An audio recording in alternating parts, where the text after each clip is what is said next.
Rape एक ऐसा word जिसे सुन करके शायद आपका खून खौल उठता हो, आपका दिल करता हो कि रेपिस्ट को गोली मार देना चाहिए, रेपिस्ट को फांसी पर चढ़ा देना चाहिए, या रेपिस्ट के साथ इस तरह गलत करना चाहिए कि वो फिर दोबारा ऐसा सोच भी ना सके ये काम करने के लिए। इस तरह का बहुत सारी चीज़ें हम सोचते हैं।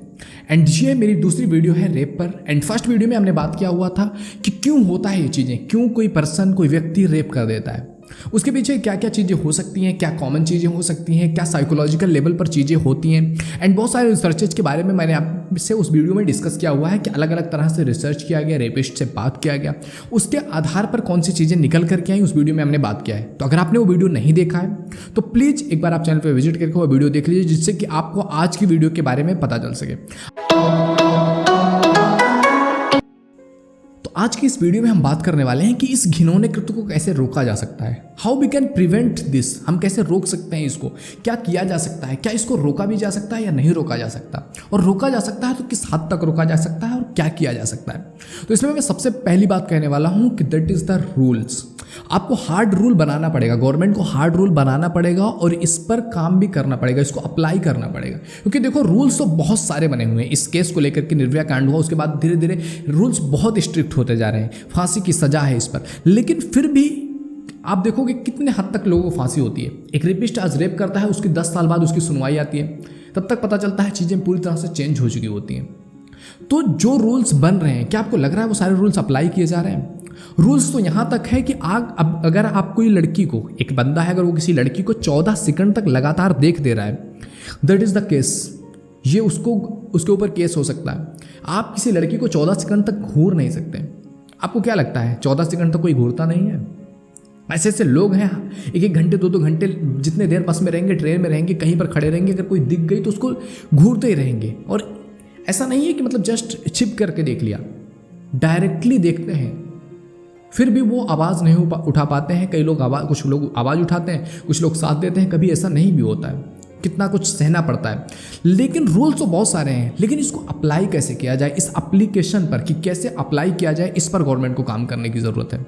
हार्ड रूल्स होने चाहिए। और इसको जैसे बात किया जाए, अगर आप बात करोगे दुबई की, दुबई में अगर कोई बंदा रेप केस में पकड़ा जा रहा है और दोषी ठहराया जा रहा है तो उसको बीच चौराहे पर ला करके पत्थर से मारा जाएगा, जनता मारेगी पत्थर से, और तब तक मारेंगे जब तक उसकी मौत ना हो जाए। तो ये आपके फांसी या फिर आप कह सकते हो गोली मार देना, चीर देना, कुछ भी कर देना, जला देना, उससे ज़्यादा हार्ड होता है कि आपको पब्लिक में लाया जा रहा है एंड पब्लिक आपको पत्थर मार रही है, आप तुरंत नहीं मर रहे हो। It takes a last time जिसमें आप तड़प रहे हो, और ये तड़पना ज़रूरी है। क्योंकि किसी को अगर कुछ उसने किया, आपने उसको गोली मार दिया, खत्म, जस्ट। उससे ज़्यादा खतरनाक ये हो सकता है कि अगर आप उसके हाथ पैर काट करके उसको छोड़ दो जिंदा, उस बुरे कंडीशन में जीने पर जो दुख होगा वो कभी मरने पर नहीं हो सकता। कि ऐसे जिएंगे, एग्जाम्पल्स लोगों के सामने रहेंगे। इतना हार्ड ला ये होना चाहिए। एंड दूसरी चीज़ जो मैं ऐड करना चाहूँगा, that is the fast track court. Fast track court होना ही चाहिए कि जो मामले आ रहे हैं उस पर फास्ट उस पर एक्शन लिया जा सके, उसकी कार्रवाई फास्ट हो सके। 2 महीने 3 महीने मैक्सिमम 6 मंथ इस केस पर होना चाहिए कि कोई केस है, उसकी 1 सुनवाई 2 सुनवाई 4 सुनवाई में उस चीज़ें पता चल जाती हैं। बट क्या होता है, एक एक केस स्टार्ट हुआ है, निर्भया कांड आप उठा करके देख लोगे, स्टार्ट हुआ 10 साल बाद उसका रिजल्ट आ रहा है। इससे बहुत प्रॉब्लम आती हैं, विक्टिम की वो प्रॉब्लम आती है, और जो रेपिस्ट के रूप में जिसको कंडम किया जाता है कि इसने रेप किया है, उसके साथ भी प्रॉब्लम हो सकती है। कैसे, मैं दोनों चीज़ आपको समझाने की कोशिश करता हूँ और थोड़ा सा डीप समझना, क्योंकि बहुत सारे ऐसे लोग होंगे जो ऑलरेडी वीडियो छोड़ करके जा चुके होंगे। अगर आप वीडियो में हैं तो थोड़ा समझने की कोशिश करना, आपके माइंडसेट चेंज हो सकता है, आपकी थिंकिंग चेंज हो सकती है। क्योंकि कई बार ये चीज़ें हो जाती हैं और फिर बाद में हमें पता चलता है कि यार ये तो गलत हो गया। फास्ट ट्रैक कोर्ट होना चाहिए, एक मतलब आपके कोर्ट होना चाहिए। कोर्ट चाहे आपके ऊपर अगर रेप का किसी के ऊपर इल्ज़ाम लगाए कि किसने रेप किया हुआ है, कोई विक्टिम है, तो उसके ऊपर ध्यान रखना कि ये कोर्ट में जा रहा है, 6 मंथ हुए, 2 महीने 3 महीने, उसमें रिजल्ट आ जाना चाहिए।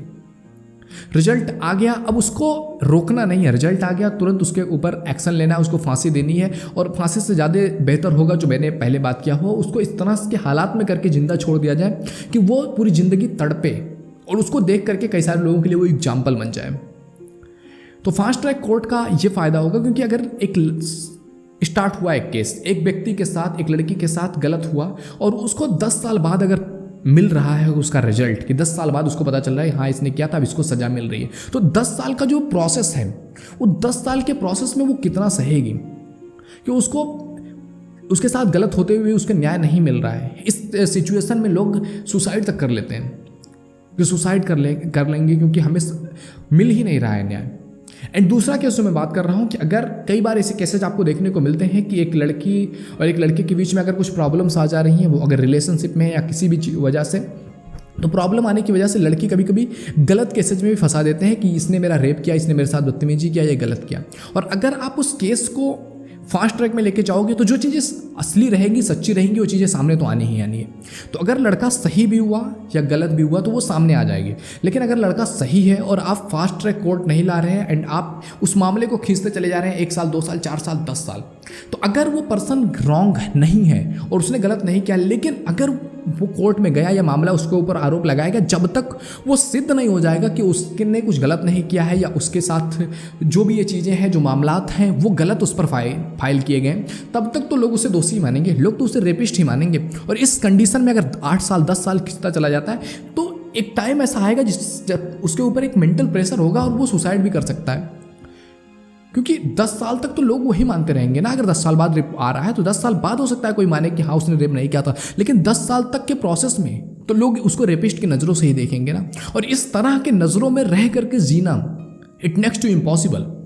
तो इसीलिए फास्ट ट्रैक कोर्ट दोनों के लिए इंपॉर्टेंट है। अगर विक्टिम है उसके लिए भी इंपॉर्टेंट है, और अगर किसी के साथ गलत फंसाया जा रहा है उसके लिए भी इंपॉर्टेंट है। तो फास्ट ट्रैक कोर्ट होना चाहिए और इसके लिए गवर्नमेंट जितनी जल्दी जितना ज़्यादा व्यवस्था कर सकती है बहुत इंपॉर्टेंट होने वाला है।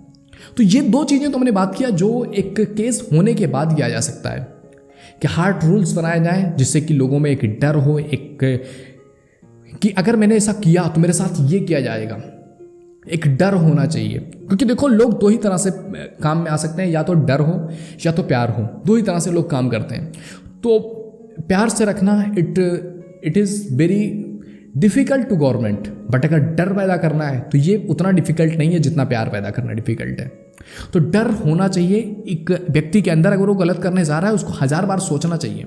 और ये आप कैमरे लगवा सकते हो हर जगह पर। अगर पूरी तरह से सर्विलेंस में है, किसी व्यक्ति को आप कैमरे के सामने रख दो, अब वो कितना भी सोचे वो गलत नहीं कर पाएगा। क्यों? क्योंकि उसको पता है कि वो he is the under surveillance, उसको देखा जा रहा है, उसको लोग देख रहे हैं। वो जो करेगा उसको देखा जा सकता है और उसके ऊपर एक्शन लिया जाएगा अगर उसने देखा, और उसके साथ हार्ड तो रूल्स हैं ही, सज़ा तो दी ही जाएगी। तो अगर वो कैच किया जा सकता है, अगर वो पकड़ा जा सकता है, फिर उसके अंदर जो डर होगा वो कभी गलत नहीं कर पाएगा।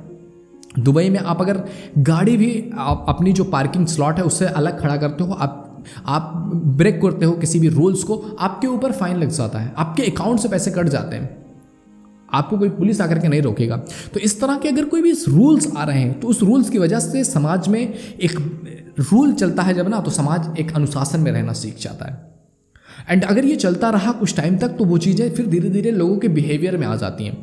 तो रूल्स हार्ड होना और उसको इम्प्लीमेंट करना बहुत इंपॉर्टेंट है। एंड दूसरी चीज़ मैंने बात किया, फास्ट ट्रैक कोर्ट होना चाहिए।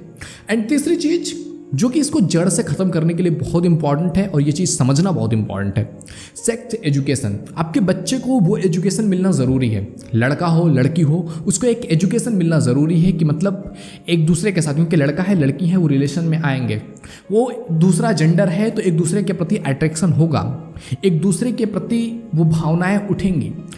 एक टाइम के बाद हार्मोन्स चेंज होते हैं तो वो भावनाएं उठेंगी, तो लेकिन उसको उठने से पहले उसको वो संस्कार, वो वैल्यूज़ मिलने चाहिए, वो एजुकेशन मिलना चाहिए, जिससे कि वो भावनाएं उठने के बाद भी वो एक पर्सन के साथ जिस रिलेशन में है उस रिलेशन में एक लॉयल्टी ला सके, एक मैच्योरिटी के साथ उसमें रह सके।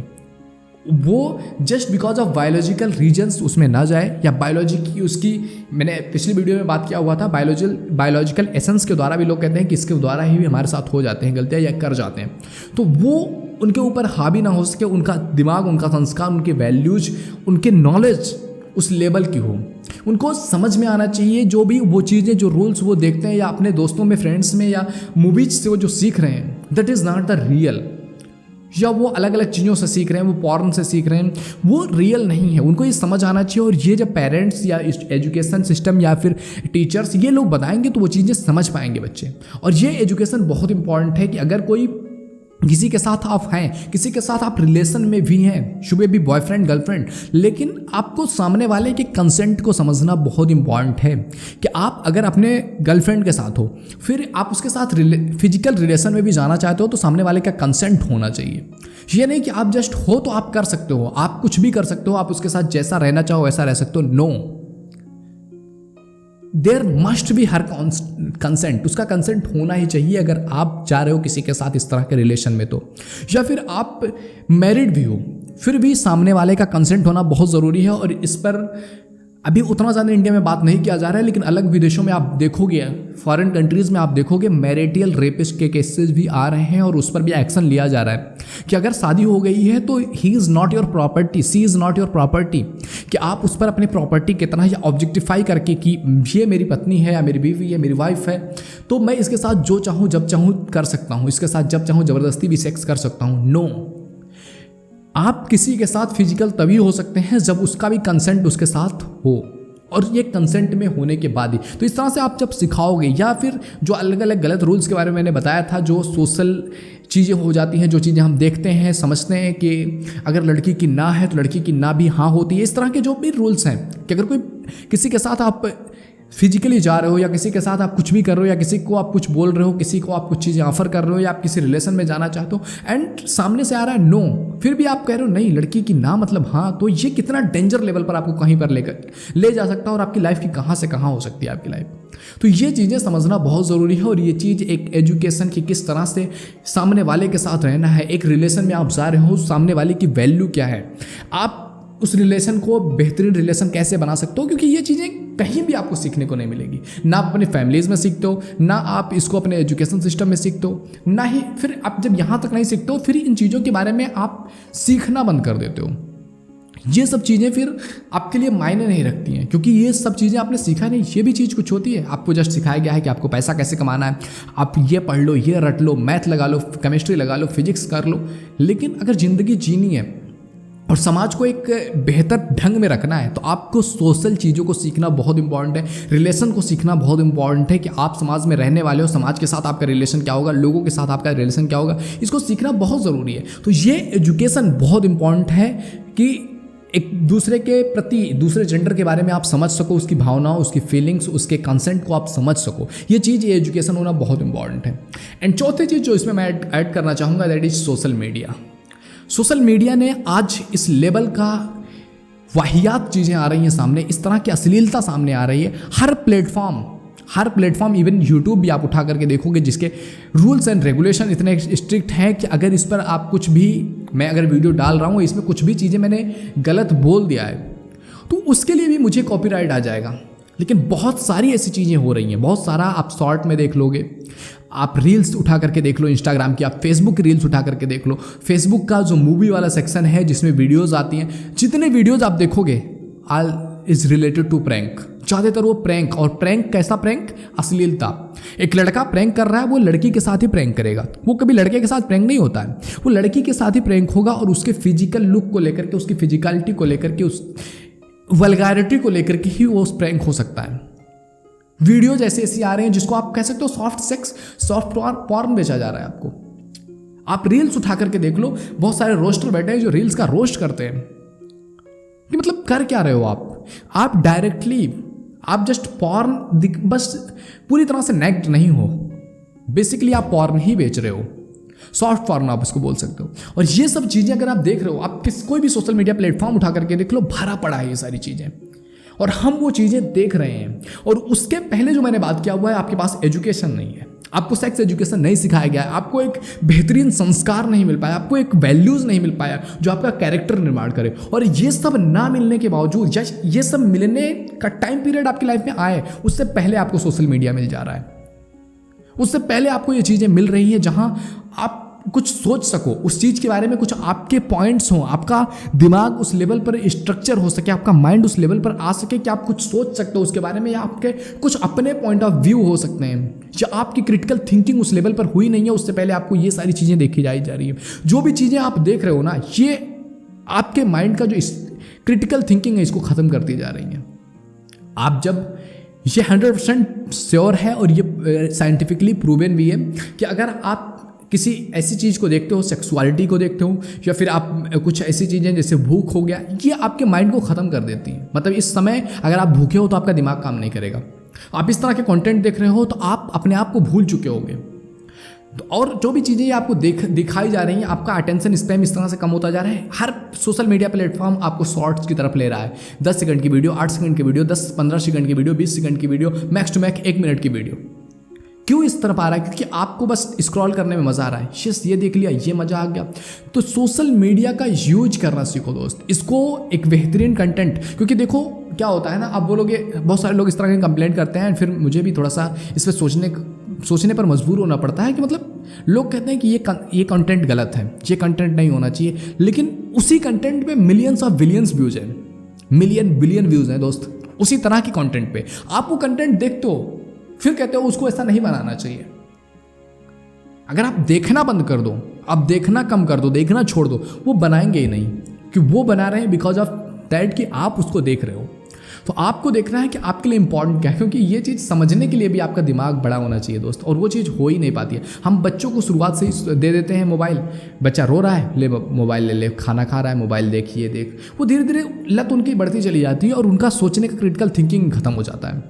और फिर वो किसी लड़की को देखते हैं तो उसको वो as a girl, as a human नहीं देख पाते हैं, एज ए इंसान नहीं देख पाते हैं। उनको लगता है कि मतलब वो उनकी सेक्सुअलिटी के लिए वो कोई चीज़ है, कोई ऑब्जेक्ट है, वो उसको ऑब्जेक्टिफाई करके देखते हैं। कई सारे रेपिस्ट ने इस चीज़ पर अपने, जब उनसे इंटरव्यू लिया गया तो उन्होंने कहा कि हम जब किसी को देखते हैं उसको हम एक ऑब्जेक्ट की तरह लेते हैं, उस लड़की को हम या उस औरत को हम इंसान की तरह नहीं ले पाते, उसको ऑब्जेक्ट की तरह ले लेते हैं। और कई सारी चीज़ें ऐसी हो रही हैं, लड़कियां भी बहुत गलत हो रही हैं इस टाइम पर। आप रील्स उठा करके देखोगे वो कर क्या रहे हो, कई सारे लोग हैं जिनका दिमाग हिल जाता है, गुस्सा इस लेवल का आता है कि मतलब कर क्या रहे हो, ये आप अपने साथ गलत कर रहे हो, फिर गलत हो जाता है। क्योंकि हर एक चीज़ एक साइड का नहीं हो सकता कि लड़के ही गलत हैं, लड़कियां भी गलत हैं।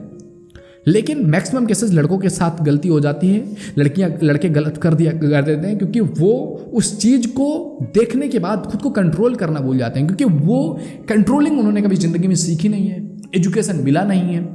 और आप इस तरह के बिहेवियर में आ रहे हो, इस तरह की चीज़ें देख रहे हो, तो जो चीज़ें आप देखते चले जाओगे आपका माइंड उसी तरह से बनता चला जाएगा। तो अगर आपको अपनी सोसाइटी को बदलना है तो अपने आप को बदलना पड़ेगा, क्योंकि आप सबको चेंज नहीं कर सकते। You can change your self. अगर हर बंदा अपने आप को थोड़ा सा चेंज करता चले, थोड़ा कम करता रहे, क्योंकि चीज़ें एकदम से ख़त्म नहीं होने वाली है। आप रूल्स हार्ड लेकर के आओ, आप कोर्ट में उस चीज़ पर ज़्यादा जल्दी सुनवाई की सुविधा लेकर के आओ, एजुकेशन में लाओ, सेक्स एजुकेशन को आम करो, लोगों तक पहुंचाओ, बच्चों को नॉलेज दो, एजुकेशन दो, ऐसा एजुकेशन जो उनके लाइफ में प्रैक्टिकली काम आ सके। उनको सोशल मीडिया पर जो चीज़ें दिखाई जा रही हैं उसके बारे में उनको सोचने का, समझने का, और जो गलत हो रहा है उसके बारे में बोलने की हिम्मत देने वाला बनाओ कि अगर कुछ गलत हो रहा है, कोई गलत कर रहा है, उसके खिलाफ वो बोल सके। क्योंकि बहुत सारी चीज़ें होती है ना, हम बोल नहीं पाते हैं, एंड आप एक वे में बोलते हो, उसको लोग अलग वे में लेकर के चले जाते हैं। हो सकता है इस वीडियो में भी बहुत सारे लोग ऐसे आ जाएं जो इस चीज़ को अलग कंसेंट में लेकर के चले जाएं, बट अंडरस्टैंड ये चीज़ें हैं जो अगर आप करते हो तो आप इस सोसाइटी को एक बेहतर सोसाइटी की तरफ ले जा सकते हो। अदरवाइज स्तर धीरे धीरे गिरता ही चला जा रहा है और ये केसेस लगातार बढ़ते चले जा रहे हैं। 2020 में एवरीडे 77 केसेस जो है रजिस्टर कराए गए हैं, पता नहीं कितने केसेस रजिस्टर भी नहीं होंगे। तो आई होप इस वीडियो से आपको बहुत कुछ सीखने को मिला होगा। आप लाइक करो या ना करो, इस वीडियो को शेयर जरूर कर देना ताकि लोगों तक पहुंच सके और लोगों को इस बारे में थोड़ी सी नॉलेज मिल सके, थोड़ा सा इन्हेंसमेंट उनके लाइफ में आ सके और वो थोड़ा सा इस बारे में सोच सकें। एंड आई होप ये एक्शंस गवर्नमेंट के द्वारा, लोगों के द्वारा, आपके द्वारा जरूर लिया जाएगा। मिलते हैं आपसे अगले वीडियो में, तब तक के लिए जय हिंद, जय भारत। आपके कोई भी क्वेश्चन है, इंस्टाग्राम की आईडी आपको दिख रही है, आप इस पर जाकर के मुझे डीएम कर सकते हो। Thank you, bye bye.